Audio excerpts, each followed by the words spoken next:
Okay, so here we are going along the road to Camp 1, also known as Ban Mai Nai Soi, and we've come out of Mae Hong Song along the main road and then gone along some secondary roads through Nai Soi village and onto the dirt track, which you go along for about half an hour before you actually get to the camp. And along the way you can see the road's pretty bumpy, got plenty of ruts and potholes. We're in an Isuzu four-wheel drive there, and it's got pretty solid suspension, and the driver goes along at barely more than walking pace for most of it, although there's a couple of sections where he gets it into third gear, low range third gear. And it's not super mountainous, but it's certainly got hills that we go up and down. It's quite extraordinary that the road's in such poor condition, considering that it's leading to a camp with 13,000 people. So this is the only access road to provide services to those 13,000 people living within 2 kilometres of the Burma border. Now we're just coming down to the Thai police checkpoint here. If you want to enter the camp as an outsider, you have to have a camp pass, which is a document written in Thai and with your passport page photocopied and stuck on the back of it. And when you come down to this checkpoint, you've got to get out, give that piece of paper to the guy at the desk, and then get an ID badge. And then when you come out again in the afternoon, you've got to give the ID badge back and collect your document. So now we've passed through the checkpoint and we're going along some more pretty muddy roads. Had a bit of rain overnight. Got some big puddles.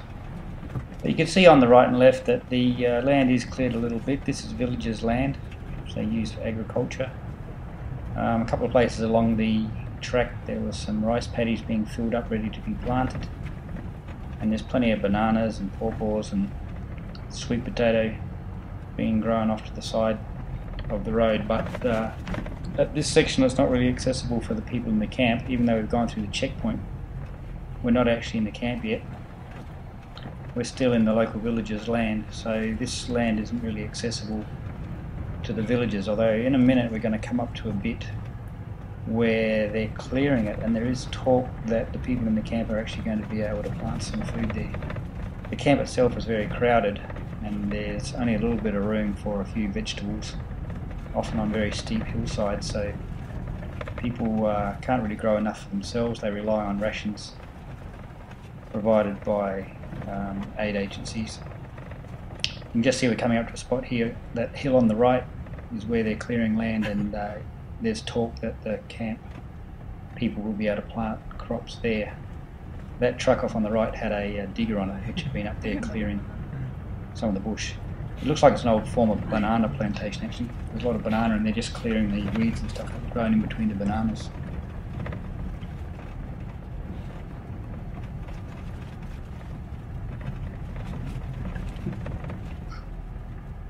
Now to come into a more forested section.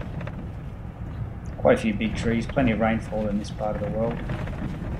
Climate at the moment is pretty much the beginning of the wet season, rains most days. From now until October will be the wet season, and from October through to about January and February it'll get quite cold.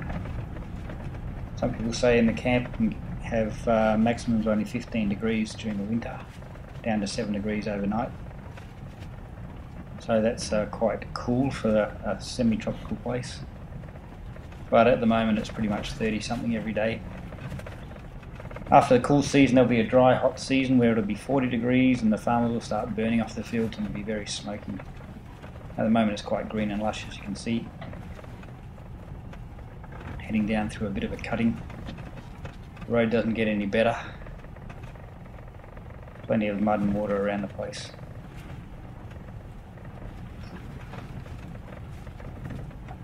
The driver knows this road pretty well. He goes out there most days taking somebody from Jesuit Refugee services to do some sort of support in the camp. In quite a bit of dense forest here. Plenty of vines and stuff overhead. Makes it a little bit dark. A few blind corners that he wants to slow down around, not much room for passing. Might have to back up a bit here, let this Toyota go by. This big puddle on the left there makes it a bit tricky.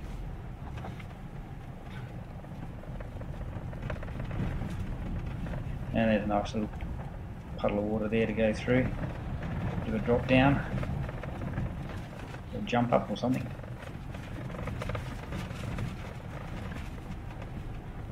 Hope nobody out there gets car sick, because you're probably thrown up by now. There's a few more muddy bits. This goes on and on for quite a while.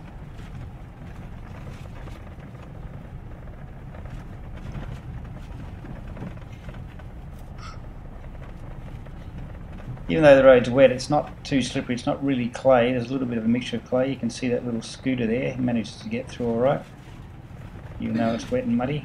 It's kind of a clay loam sort of soil, so even when it's wet it's not really dangerously slippery. But you wouldn't want to try some of these big holes in a conventional vehicle.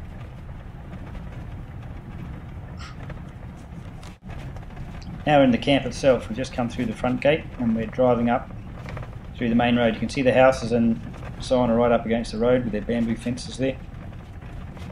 And it's a little bit open here in terms of the land, a little bit flat, but as you go further into the camp it's a lot hillier. And you can see all the buildings are made of bamboo and with thatch roofs. They either use a grass or a leaf thatch. It's because the Thai government doesn't allow any permanent buildings. Everything's temporary buildings, leaf buildings made from forest products. So even all the schools are leaf buildings. That one looks like it's got an iron roof. I don't know how that got in there. There's another scooter. A few motorbikes, not many vehicles in the camp. It's kind of spread out along the valley and the hills all the way along for several kilometres. There's a little bit of concrete road there, just on the steep bit to stop it eroding. And on the left you can see the clinic.